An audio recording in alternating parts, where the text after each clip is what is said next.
So you just want a straight on one like this? Yep. Just with the bridge in the background. Sure you don't want it closer in or anything? Just click away. Yep. Actually, do you want a portrait or do you want a landscape? No, that's okay.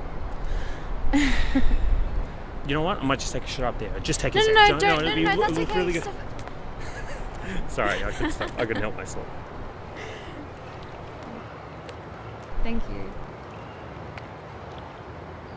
You do that to everyone that asked you to take a photo? Yeah.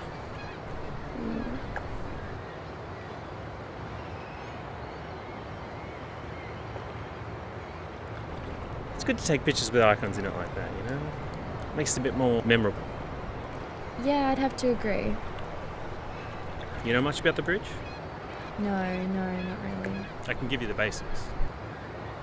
Constructed in 1932 by German architect Franz Heilmann, who was a childhood friend of Hitler's, mind you. He came to Australia looking to build one of the biggest monuments Australia had ever seen. He wanted to make something so scary that people could see it from a plane or from the shore. Really? Yeah. So he comes to Australia, he builds half of this giant monstrosity, and halfway through the project he just gives up and says, "This is stupid." Anyway, he hands over the rest of the development to the Australian government, and that's it.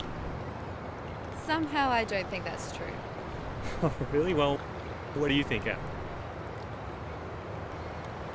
Constructed in 1923 by Francis Greenway, he was tasked with connecting the North and South Harbours.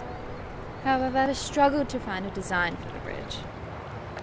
But eventually, one day, he saw his wife wearing a brooch shaped like a shell, and thought that would be the perfect fit.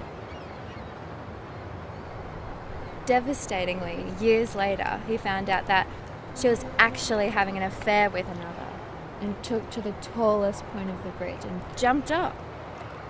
And his body was never found. Wow. I had no idea how full of it you really are.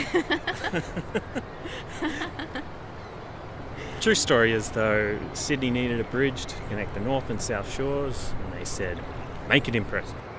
And they did. They made this huge work of art. No interesting story behind it, no hidden meaning, only what you bring to it. Some people think it's the Queen that rules the rest of the city. Other people see it as just a great Australian landmark. The only question is, what does it bring to you?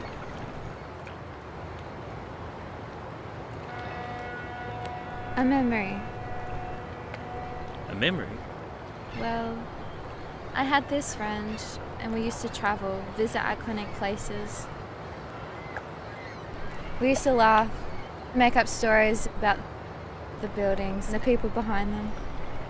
One day we made a plan to meet up, but he never showed. I later found out that he was in an accident. I waited and waited, but he was never going to come.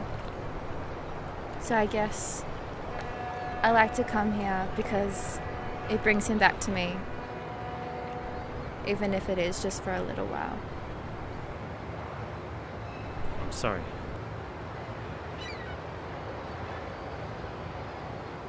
I know.